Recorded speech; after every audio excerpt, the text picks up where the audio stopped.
Sawadee Cap, derrière les bars, épisode 8. Aujourd'hui, je suis hype parce qu'on va parler d'un sujet qui me tient très à cœur et on va le faire en analysant une seule bar du track Offshore qui est la suivante. Ciel embrasé et cuisiniogna. On va tout de suite évacuer ciel embrasé du chemin. C'est juste une façon qui se veut poétique de dire coucher de soleil. Ce à quoi on va s'attarder, c'est à cette fameuse cuisine Gnogna.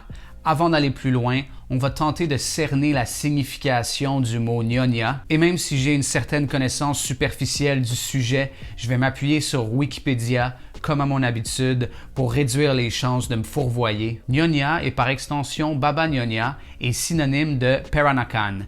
Et les Peranakan ou Baba Gnogna sont les descendants des premiers immigrants chinois installés dans les colonies britanniques des Détroits, à Malacca, à Penang, qui sont tous les deux en Malaisie pour ceux qui connaissent mal cette région du monde, et à Singapour au 15e siècle. Baba, c'est un mot chinois qui veut dire papa et qui désigne les hommes, alors que Gnogna nous vient du portugais donha, dame, et désigne les femmes. Et ce qui est intéressant, c'est qu'en Malaisie, on distingue souvent les Baba Gnogna des Chinois de Malaisie, Malaysian Chinese en anglais. Les Chinois de Malaisie sont les descendants des Chinois qui ont émigré en Malaisie entre le 15e siècle et le milieu du 20e siècle. Ça fait donc référence à une vague d'immigration qui s'étend sur un demi-millénaire, mais alors que ceux qu'on désigne comme les Chinois de Malaisie ont préservé leur héritage culturel chinois, les sous-groupes ethniques comme les Baba Gnogna ont assimilé des aspects de la culture malaise native. Et ça m'amène à souligner une distinction importante que les étrangers ignorent souvent, la différence entre malais et malaisien. Quand on dit malais, on fait référence à un groupe ethnique qu'on retrouve en Malaisie, en Indonésie, à Bornéo, à Singapour et dans le sud de la Thaïlande.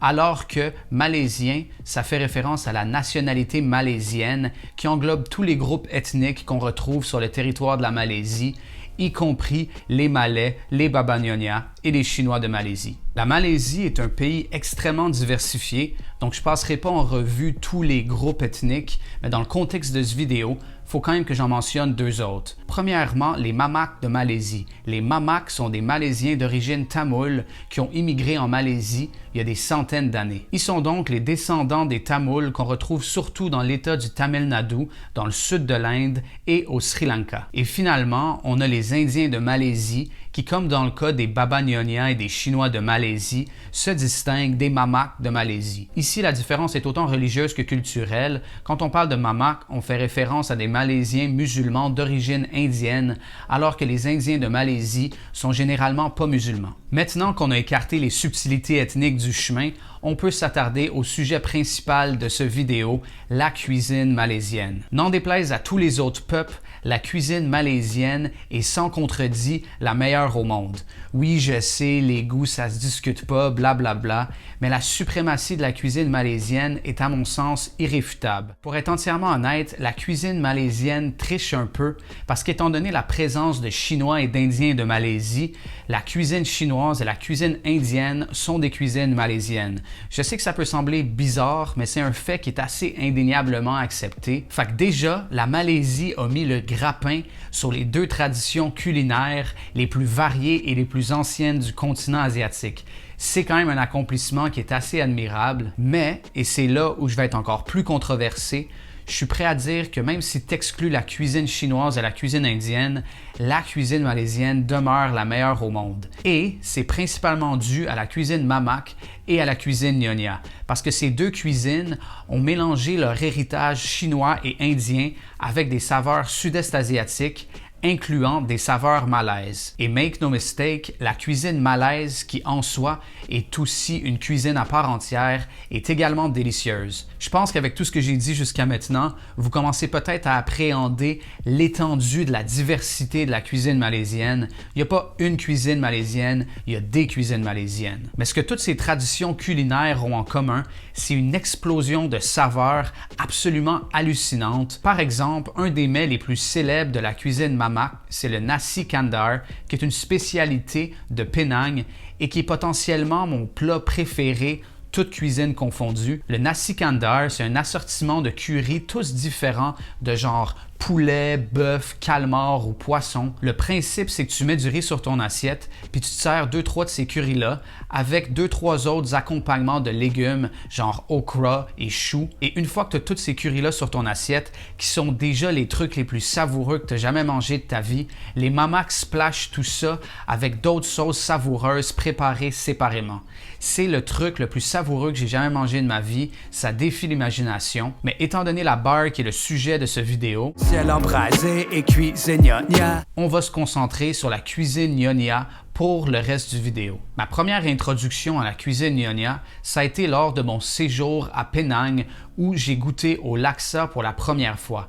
Le laksa, c'est une soupe de nouilles épicée qui est consommée principalement en Malaisie, en Indonésie et à Singapour. C'est une soupe riche à base de lait de coco, de nouilles, de crevettes, de poissons ou de viande, parfumée de pâtes de curry, de piment, de citronnelle et de coriandre. C'est un pur délice. Il y a plusieurs types de laksa qui sont associés à différentes régions.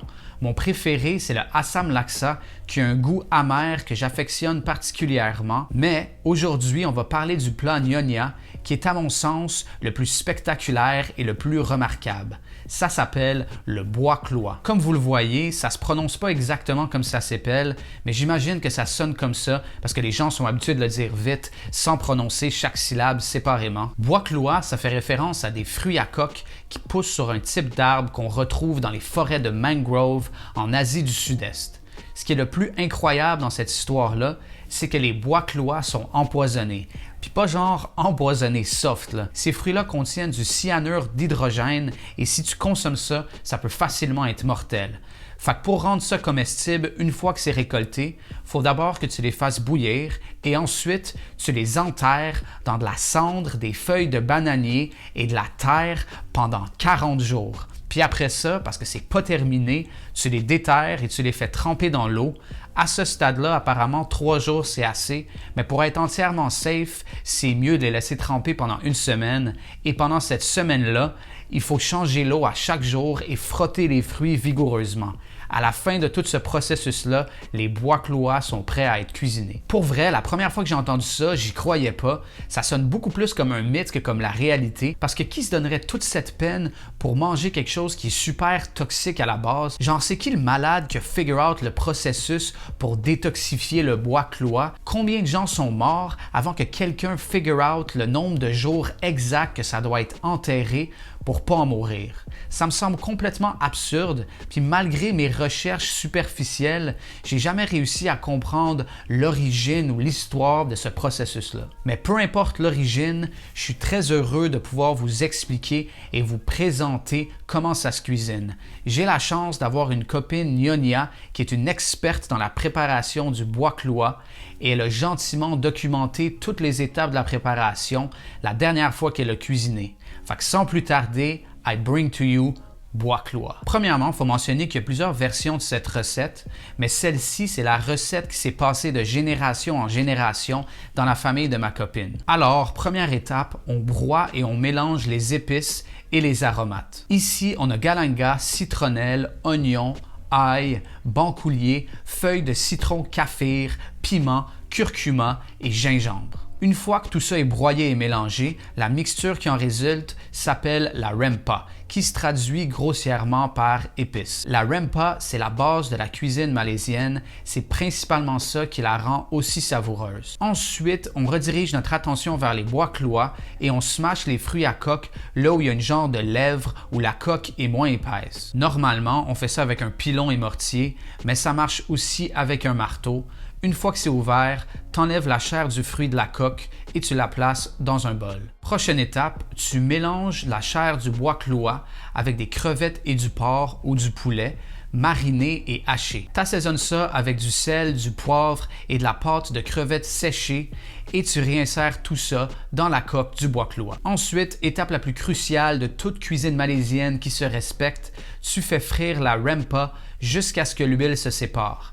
C'est l'étape où il faut être le plus patient parce que ça prend du temps. C'est fondamental d'enlever le plus possible d'huile de la pâte. C'est vraiment cette étape-là qui va déterminer la réussite de ton plat. Finalement, enlève les feuilles de citron kaffir et la citronnelle, verse de l'eau bouillante sur du tamarin séché, que tu filtres avec une passoire. Ajoute le poulet et laisse-le cuire un peu avant d'ajouter les bois clois. Couvre et laisse se cuire. Remue le tout de temps en temps pour pas que ça brûle. Dernière étape, ajoute du jus de lime, du sel et du sucre au goût. Et voilà, le bois clois est prêt à être consommé sans risque d'empoisonnement ou de mort. Et en prime, c'est délicieux. La chair du bois clois a un goût un peu chocolaté que j'aime beaucoup, mais à en croire ma copine, c'est pas tout le monde qui apprécie le goût. C'est même assez commun de trouver des Malaisiens qui aiment pas le bois clois. Mais écoutez-les pas, si vous avez l'occasion unique de déguster ce plat rare et exotique, manquez pas votre chance. Comme vous pouvez le constater, on travaille fort pour vous présenter du contenu de qualité. Fait que si ça vous tente de redonner ou de contribuer, il n'y a pas de meilleure façon que de like, commenter et s'abonner à la chaîne YouTube. On vous remercie d'avance et on se revoit dans 2 semaines pour le prochain épisode de Derrière les Bars. Teddy Makassi, Sawadee Cup. Ciel embrasé et cuisine gna avec le triple extra old cognac. Cueillette de prunes pour l'eau de vie slovaque. Wagyu Eniak et Niku opaque. On track but of course, I mean of course. Show up même sans rien à show off for.